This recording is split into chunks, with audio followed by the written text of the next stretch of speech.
Hi everyone, welcome to my YouTube channel. In the previous video, we have studied about what is the definition of acid, types of acids. So, what is an acid? An acid is a substance that gives H plus ions. And types of acids, strong acids and weak acids. What are strong acids? The acids which gets dissociate completely, they are called as strong acid. Example, HCl, H2SO4, HNO3. Then what are weak acids? The acids in which the dissociation is not complete or the dissociation is partial. Example for that is weak acid we have taken as one is acetic acid, then we have taken hydrogen cyanide, then benzoic acid. Then what is a base? A base is a substance which gives OH minus ions. There are two types of bases. One is strong base, another one is weak base. What is a strong base? A base in which the dissociation is complete. Example, sodium hydroxide, potassium hydroxide, magnesium hydroxide, calcium hydroxide, barium hydroxide. What are weak bases? The bases in which the dissociation is partial. Example, that is ammonium hydroxide. All these we have studied in the previous video, that is video number, that is, so in part 1 we have studied all these things. Now let us continue the chapter acid, bases and salts of class 10th chemistry. So now in the part 2, now we should know, we have taken the samples. We have in two test tube I have taken. In one test tube I have taken acid and another test tube I have taken base. But we should know which is base and which is an acid. So ಎರಡು test tube ಇದೆ. ಈ ಎರಡು test tube A ಮತ್ತು B. A ನಲ್ಲಿ acid ಇದೆಯೋ B ನಲ್ಲಿ acid ಇದೆಯೋ ಗೊತ್ತಿಲ್ಲ. ಸೊ ಒಂದರಲ್ಲಿ ಆ್ಯಸಿಡ್ ತೊಗೊಂಡಿದ್ದೀವಿ, ಒಂದರಲ್ಲಿ ಬೇಸ್ ತೊಗೊಂಡಿದ್ದೀವಿ. ನಾವೀಗ ಟೆಸ್ಟ್ ಮಾಡಬೇಕು. We have to check in which test tube acid is present and in which test tube the base is present. ಹಾಗಾದರೆ ನಾವೀಗ ಚೆಕ್ ಮಾಡಬೇಕು which of them is base and which of them is acid. Acid ಯಾವುದು, base ಯಾವುದು ಅಂತ ನಾವೀಗ test ಮಾಡಬೇಕು. So ಆ test ಮಾಡೋದಕ್ಕೆ, to test whether the given sample is an acid or base, for that one we have to use a substance and that substance is called indicators.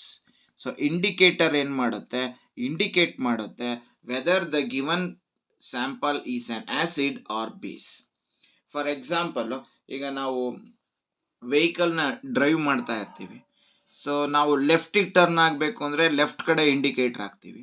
ಆ left ಕಡೆ indicator ಹಾಕಿದ್ರೆ ಅದು ಹಿಂದೆ ಬರೋರಿಗೆ indicate ಆಗುತ್ತೆ, so ನಮ್ಮ vehicle ಲೆಫ್ಟ್ಗೆ move ಆಗ್ತಾ ಇದೆ ಅಂತ. ಅಥವಾ ರೈಟ್ ಇಂಡಿಕೇಟರ್ ಹಾಕ್ತೀವಿ, ಹಿಂದ್ಗಡೆ ಬರ್ತಾ ಇರೋಂತಹ ಬೇರೆ ವೆಹಿಕಲ್ನವ್ರಿಗೆ ಇಂಡಿಕೇಟ್ ಆಗುತ್ತೆ, ಎಸ್ ನಾವು ರೈಟ್ಗೆ ಮೂವ್ ಆಗ್ತಾ ಇದ್ದೀವಿ ಅಂತ. ಸೊ ಅದೇ ಥರ ಹೇಗೆ ನಾವು ಯಾವ ಡೈರೆಕ್ಷನ್ಗೆ ಮೂವ್ ಆಗ್ತಾ ಇದ್ದೀವಿ ಅಂತ ನಾವು ಇಂಡಿಕೇಟರ್ನ ಯೂಸ್ ಮಾಡಿ, ಅಲ್ಲಿ ವೆಹಿಕಲ್ನ ಇಂಡಿಕೇಟರ್ಸ್ನ ಯೂಸ್ ಮಾಡಿ ನಾವು ಹಿಂದೆ ಬರೋರಿಗೆ ಅದು ಗೊತ್ತಾಗುತ್ತೋ, ಅದೇ ಥರ ನಾವೀಗ ನಾವು ತಗೊಳ್ಳೋಂತಹ ಸ್ಯಾಂಪಲ್ಲು ಯಾವುದು ಆ್ಯಸಿಡ್ಡು ಯಾವುದು ಬೇಸು ಅಂತ ಗೊತ್ತಾಗಬೇಕು ಅಂದರೆ ನಾವು ಬಳಸೋದು we are using indicators. We are using a substance and those substances are called as indicators. Agare, what are indicators? Indicators are the substance which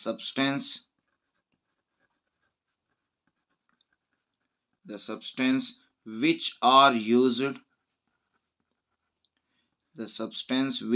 used to test whether the given sample is acid or base. So ಕೊಟ್ಟಿರೋಂತಹ sample ಆ್ಯಸಿಡ್ಡಾ base ಅಂತ ಗೊತ್ತಾಗಬೇಕು ಅಂದರೆ we have to use a substance and those substances are called indicators. Indicators are the substance which are used to test whether the given sample is acid or base. Okay, so if you want to test which is acid or which is base, we have to use indicators.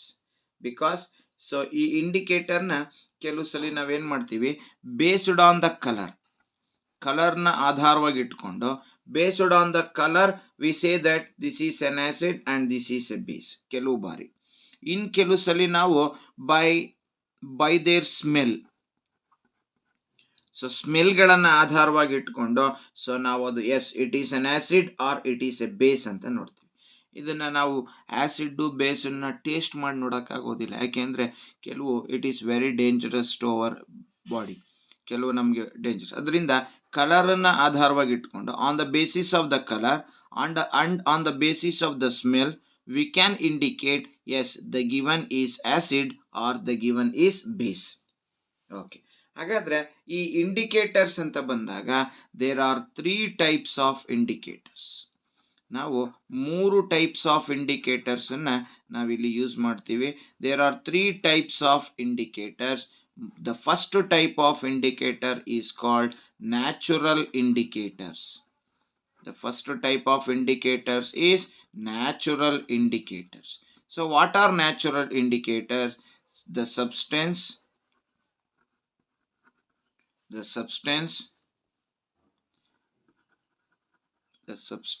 which is used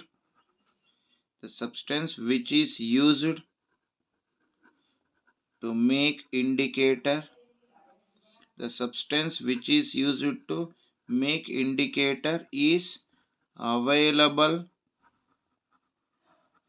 in the nature. ಯಾವ indicator ಮಾಡೋದಕ್ಕೆ ನಾವು ಬಳಸ್ತೀವಲ್ಲ substance, ಅದು ನೇಚರ್ನಲ್ಲಿ ಸಿಗ್ತಾ ಇದೆ ಅಂದರೆ ಅದನ್ನು ನಾವು ನ್ಯಾಚುರಲ್ ಇಂಡಿಕೇಟರ್ಸ್ ಅಂತ ಕರಿತೀವಿ. So natural indicators are the indicators which are available in the nature. ಯಾವ ಇಂಡಿಕೇಟರು ನೇಚರ್ನಲ್ಲಿ ಅವೈಲಬಲ್ ಇದೆಯೋ ಅಂತಹ ಇಂಡಿಕೇಟರ್ಸನ್ನು ನಾವು we call it as that is natural indicators. ಎಕ್ಸಾಂಪಲ್ನ ತಗೊಂಡ್ರೆ ನೋಡಿ, ನಾವು 2 ಟೈಪ್ ಆಫ್ ಲಿಟ್ಮಸ್ ಪೇಪರ್ನ ತಯಾರು ಮಾಡ್ತೀವಿ. We will prepare 2 types of litmus paper. ಒಂದು red litmus paper, another one is blue litmus paper. ಒಂದು ರೆಡ್ ಲಿಟ್ಮಸ್ ಪೇಪರನ್ನ ಇನ್ನೊಂದು ಬ್ಲೂ ಲಿಟ್ಮಸ್ ಪೇಪರ್ನ ತಯಾರು ಮಾಡ್ತೀವಿ. ಸೊ ಈ ಲಿಟ್ಮಸ್ ಪೇಪರ್ನ ತಯಾರು ಮಾಡೋದಕ್ಕೆ ನಾವು ಬಳಸೋದು ಸೊ ಲಿಚೆನ್ಸ್ ಅಂದರೆ ಕಲ್ಲು ಹೂಗಳು. ಅಂದರೆ ಇದು ಒಂದು ಟೈಪ್ ಆಫ್ ಆಲ್ಗೆ, ಇದು ಒಂದು ಟೈಪ್ ಆಫ್ ಪಾಚಿ.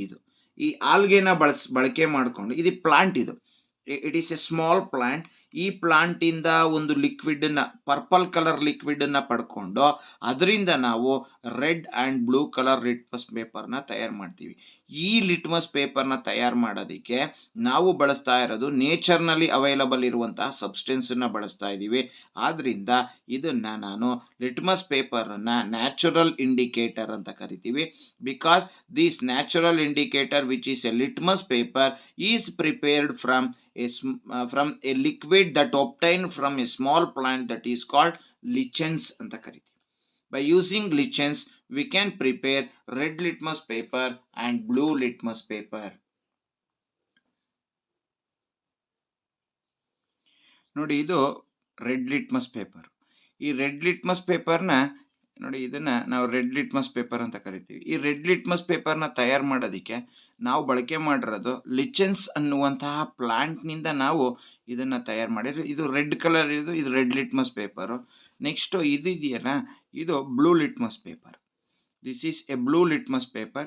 These both red litmus and blue litmus, ಎರಡು ಲಿಟ್ಮಸ್ ಪೇಪರನ್ನು we have prepared from a natural available substance, that is from a lichen plant. We have prepared these two.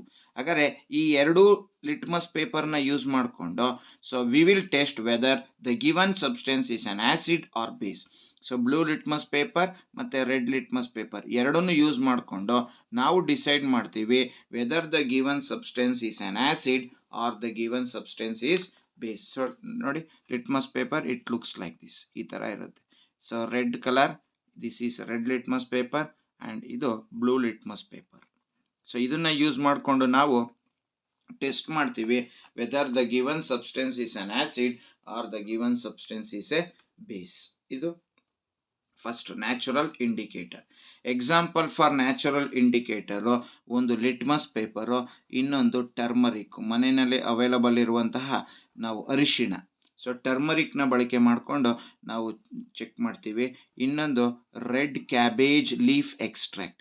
So red cabbage, so ಕೆಂಪು ಕೋಸಿನ ಎಲೆಯ ಭಾಗದಿಂದ ಪಡೆದಂತಹ red cabbage leaf extract.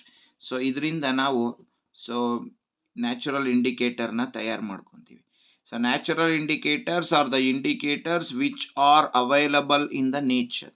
Example litmus paper, turmeric, red cabbage leaf extract. So these are all the examples for natural indicators. So next let us move for the next type of indicators, and those indicators are called as synthetic indicators. So what are synthetic indicators? Synthetic indicators are the indicators which are the substance or the indicator, the substance which are prepared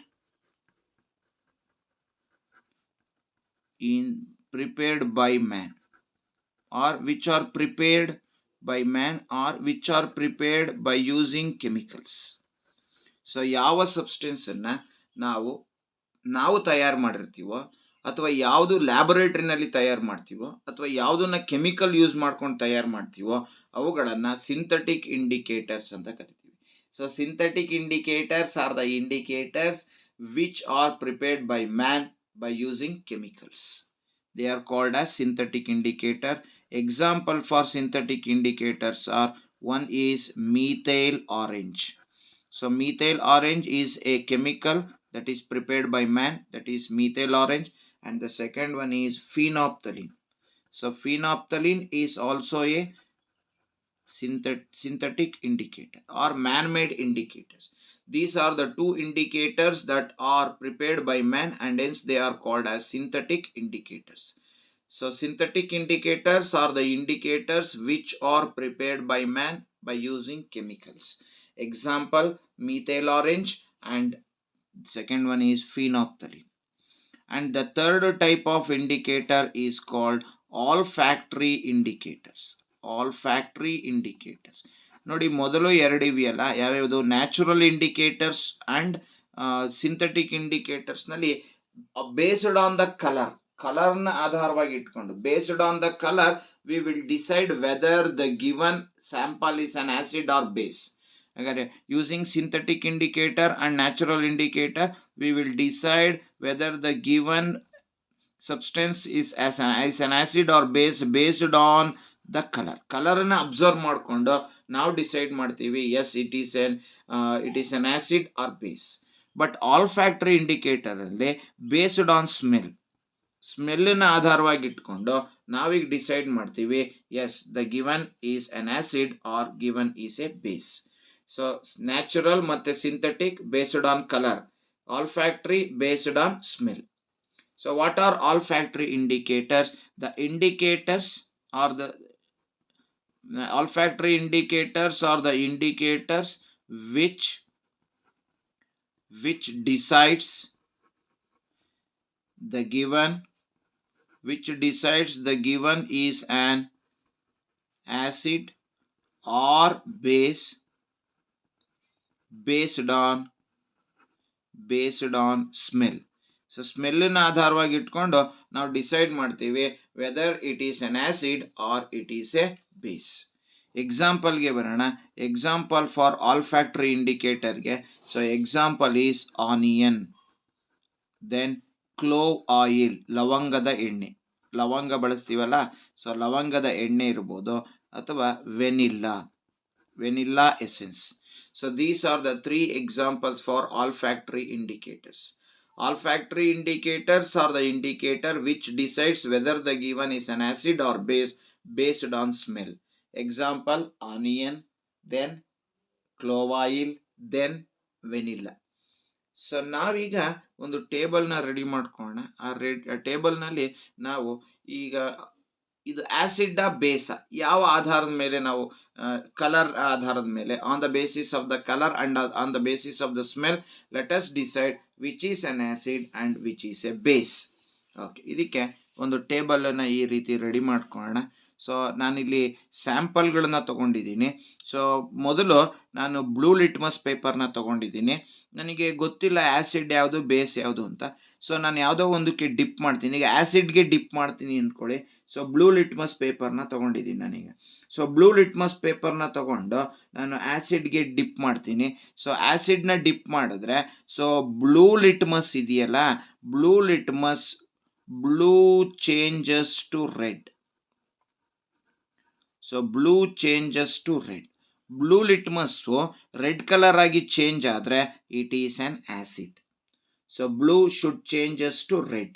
then such a blue litmus ಪೇಪರ್ನ ನಾನು ತಗೊಂಡು acid ಅಂತ ಅಂದ್ಕೊಳ್ಳಿ. Acid ಗೊತ್ತಿಲ್ಲ ನಮಗೆ, acid ಒಳಗೆ sample ಒಳಗೆ drip ಮಾಡ್ತೀವಿ. ಆ ಸ್ಯಾಂಪಲ್ ಏನಾದರೂ ಆ್ಯಸಿಡ್ ಆಗಿದ್ದರೆ ಸೊ ಬ್ಲೂ ಖಂಡಿತ ರೆಡ್ ಆಗಿ ಚೇಂಜ್ ಆಗುತ್ತೆ. Blue litmus changes to red litmus, red colour ಆಗಿ ಚೇಂಜ್ ಆಗುತ್ತೆ.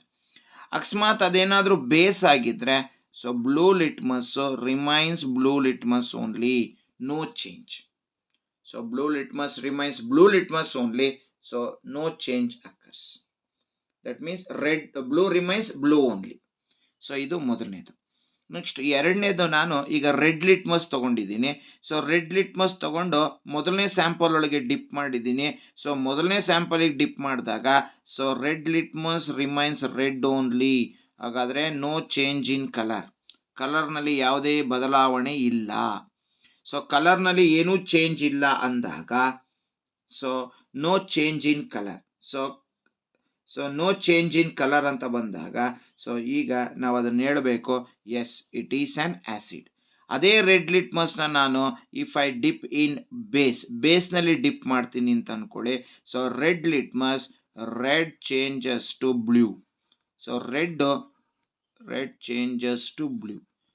ಸೊ ರೆಡ್ ಬ್ಲೂ ಆಗಿ ಚೇಂಜ್ ಆಗುತ್ತೆ. If red colour changes to blue it indicates that the given sample is base. ನೋಡಿ, first blue litmus ತಗೊಂಡೆ, ಮೊದಲನೇ ಸ್ಯಾಂಪಲಲ್ಲಿ dip ಮಾಡಿದೆ, blue red ಆಗಿ ಚೇಂಜ್ ಆಯಿತು, ಹಾಗಾದರೆ ಸ್ಯಾಂಪಲ್ಲು ಆ್ಯಸಿಡ್. ಅದೇ ಬ್ಲೂ ಲಿಟ್ಮಸ್ನ ತಗೊಂಡು ಇನ್ನೊಂದು ಸ್ಯಾಂಪಲ್ ಒಳಗೆ ಡಿಪ್ ಮಾಡಿದೆ, ಯಾವುದೇ ಚೇಂಜ್ ಆಗಲಿಲ್ಲ, ಬ್ಲೂ ಲಿಟ್ಮಸ್ ಹಾಗೇ ಉಳಿದಿದೆ, ಹಾಗಾದರೆ it is a base. Next I have taken red litmus ತಗೊಂಡು ನಾನು ಮೊದಲನೇ ಸ್ಯಾಂಪಲ್ ಒಳಗೆ ಡಿಪ್ ಮಾಡಿದೆ. ಆ ಸ್ಯಾಂಪಲ್ನಲ್ಲಿ ಏನೇ ನೋ ಚೇಂಜ್, ರೆಡ್ ಲಿಟ್ಮಸ್ಸೇ ಆಗಿದೆ, ನೋ ಕಲರ್ ಚೇಂಜ್, ಹಾಗಾದರೆ ಅದು ಆ್ಯಸಿಡ್ ಆಗಿರುತ್ತೆ. ಅದೇ ರೆಡ್ ಲಿಟ್ಮಸ್ನ ತಗೊಂಡು ಇನ್ನೊಂದು ಸ್ಯಾಂಪಲ್ ಒಳಗೆ ಡಿಪ್ ಮಾಡ್ತಾ ಇದ್ದೀನಿ. ಆಗ so red litmus changes to blue litmus, ಹಾಗಾದರೆ it indicates that the given sample is base. ಇದು ಲಿಟ್ಮಸ್ ಪೇಪರ್ನ ಯೂಸ್ ಮಾಡಿಕೊಂಡು ಮಾಡೋ ಅಂಥದ್ದು. ಈಗ ನಾನು ಅದೇ ಟರ್ಮರಿಕ್ನ ತೊಗೊಂಡಿದ್ದೀನಿ. ಸೊ ಟರ್ಮರಿಕ್ನ ತೊಗೊಂಡು ಮೊದಲು ನಾನು ಟೆಸ್ಟ್ ಮಾಡ್ತಾ ಇದ್ದೀನಿ. ಸೊ ನಾನು ಟೆಸ್ಟ್ ಮಾಡಿದಾಗ ಈಗ ಮೊದಲನೇ ಸ್ಯಾಂಪಲ್ಗೆ ಟರ್ಮರಿಕ್ನ ಹಾಕಿದಾಗ, ಸೊ ಅರಿಶಿಣ ಹಾಕಿದಾಗ, ಸೊ ಮೊದಲನೇ ಸ್ಯಾಂಪಲ್ನ ತೊಗೊಂಡಿದ್ದೀನಿ. ಮೊದಲನೇ ಸ್ಯಾಂಪಲ್ ಒಳಗೆ ನಾನು ಟರ್ಮರಿಕ್ನ ಆ್ಯಡ್ ಮಾಡಿದ್ರೆ ಕಲರ್ ಏನಾದರೂ if the colour becomes yellow, so yellow colour ಆದರೆ ಅದು ಆ್ಯಸಿಡ್ಡು. ಅದೇ ಟರ್ಮರಿಕ್ನ ನಾನು ಇನ್ನೊಂದು ಸ್ಯಾಂಪಲ್ಗೆ ಹಾಕ್ತೀನಿ, now the colour becomes red. So red ಕಲರ್ಗೆ ಟರ್ನ್ ಆದರೆ ಅದು base. Acid, turmeric when added to acid so colour is yellow. When turmeric is added to base the colour becomes red. So ಈ ರೀತಿ ನಾವು ಚೆಕ್ ಮಾಡ್ಕೋಬೋದು. Turmeric add ಮಾಡಿದಾಗ yellow colour ಉಳಿದ್ರೆ ಅದು acid, ಅದು ರೆಡ್ ಕಲರ್ ಆಗಿ ಚೇಂಜ್ ಆದರೆ ಅದು ಬೇಸ್. ಇದು ಆ್ಯಸಿಡ್ ಮತ್ತು ಬೇಸ್ನ ಟರ್ಮರಿಕ್ ಯೂಸ್ ಮಾಡಿಕೊಂಡು ಟೆಸ್ಟ್ ಮಾಡ್ತಾ ಇದ್ದೀವಿ. ಈಗ ನೆಕ್ಸ್ಟು ಟರ್ಮರಿಕ್ ಅಂತ ಬಂದರೆ ಈ ಮೂರು ಕೂಡ ನ್ಯಾಚುರಲ್ ಇಂಡಿಕೇಟರ್ಸ್. ಇನ್ನು ಇವೆರಡು ಇವೆಯಲ್ಲ, ಇವು ಆಲ್ಫ್ಯಾಕ್ಟ್ರಿ ಇಂಡಿಕೇಟರ್ಸ್. ನೋಡಿ, ಇವುಗಳಲ್ಲಿ ಮೂರಲ್ಲೂ ಕೂಡ ನಾವು ಕಲರನ್ನು ಬೇಸ್ ಆಗಿಟ್ಕೊಂಡು, ಈಗ ಇವೆರಡರಲ್ಲಿ ಸ್ಮೆಲ್ಲನ್ನು ಬೇಸ್ ಆಗಿಟ್ಕೊತೀವಿ. ಈಗ ನಾನು ಆನಿಯನನ್ನು, ಈರುಳ್ಳಿನ ಮೊದಲನೇ ಸ್ಯಾಂಪಲ್ಗೆ ಆ್ಯಡ್ ಮಾಡ್ತೀನಿ ಅಂತ ಅಂದ್ಕೊಳ್ಳಿ.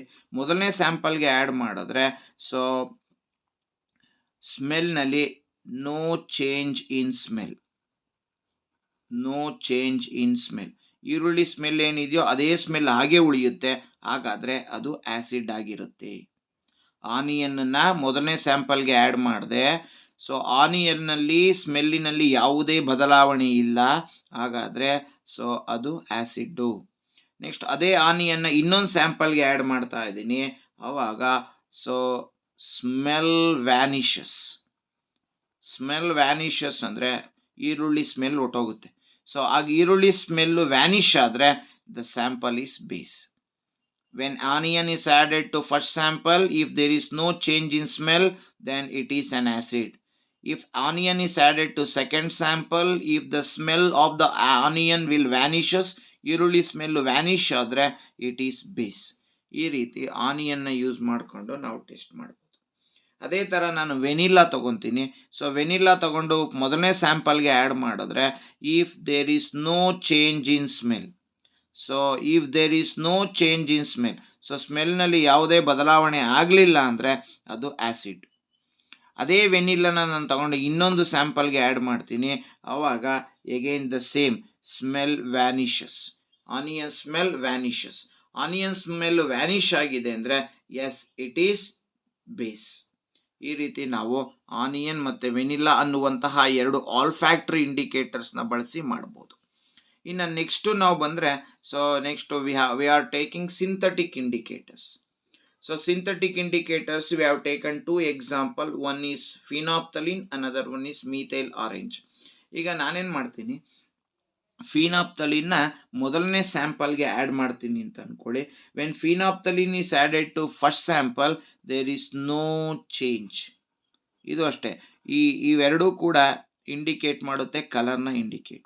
ಸೊ ಫಿನಾಪ್ತಲಿನ್ ಕಲರ್ಲೆಸ್ ಸೊಲ್ಯೂಷನ್ನು, ಇದನ್ನು ನಾನು ಮೊದಲನೇ ಸ್ಯಾಂಪಲ್ಗೆ ಆ್ಯಡ್ ಮಾಡ್ತೀನಿ, ನೋ ಚೇಂಜ್. ಅದೇ ಫಿನಾಪ್ತಲಿನ ಎರಡನೇ ಸ್ಯಾಂಪಲ್ಗೆ ಆ್ಯಡ್ ಮಾಡ್ತೀನಿ, the colourless phenolphthalein changes to red. ಹಾಗಾದರೆ ಮೊದಲನೇ ಸ್ಯಾಂಪಲ್ಗೆ ಆ್ಯಡ್ ಮಾಡಿದ್ರೆ ಫಿನಾಪ್ತಲಿನ್ನ ನೋ ಚೇಂಜು, ಎರಡನೇ ಸ್ಯಾಂಪಲ್ಗೆ ನಾನು ಫಿನಾಪ್ತಲಿನ್ನ ಆ್ಯಡ್ ಮಾಡಿದ್ರೆ ಕಲರ್ ಬಿಕಮ್ಸ್ ರೆಡ್. ಹಾಗಾದರೆ ನೋ ಚೇಂಜ್ ಆದರೆ ಆ್ಯಸಿಡ್, ರೆಡ್ ಕಲರಿಗೆ ಚೇಂಜ್ ಆದರೆ base. So no change with acid, red changes to red colour with base. ಇದು ಫಿನಾಪ್ತಲಿನ್. ಅದೇ ನಾನು ಮೀಥೈಲ್ ಆರೆಂಜನ್ನ ತಗೊತೀನಿ. So when methyl orange is added to first sample, if the color changes to pink, again if the methyl orange is added to second sample, if the color changes to yellow. ನೋಡಿ, methyl ಆರೆಂಜನ್ನ ಮೊದಲನೇ ಸ್ಯಾಂಪಲ್ಗೆ add ಮಾಡಿದೆ, pink colour ಆಗಿ change ಆಯಿತು. Methyl ಆರೆಂಜನ್ನ ಎರಡನೇ ಸ್ಯಾಂಪಲ್ಗೆ ಆ್ಯಡ್ ಮಾಡಿದೆ, ಯೆಲ್ಲೋ ಕಲರ್ ಆಯಿತು. ಹಾಗಾದರೆ ಪಿಂಕ್ ಕಲರ್ ಆಗಿ ಚೇಂಜ್ ಆದರೆ ಮೊದಲನೇ ಸ್ಯಾಂಪಲ್ಲು ಆ್ಯಸಿಡ್, ಅದು ಯೆಲ್ಲೋ ಕಲರ್ ಆಗಿ ಚೇಂಜ್ ಆದರೆ ಎರಡನೇ ಸ್ಯಾಂಪಲ್ಲು ಬೇಸ್. ಈ ರೀತಿ by using indicator we will check based on the smell and colour, we will decide whether the given sample is an acid or the given sample is base. So in this video we have studied about indicators and types of indicator and how to test whether the given sample is an acid or base. So thank you very much for watching my YouTube channel. Still those who are not subscribed my channel, please subscribe my channel, and please don't forget to press the bell icon to get the notification for the next video. So thanks everyone for encouraging me and my YouTube channel. So once again, thank you very much.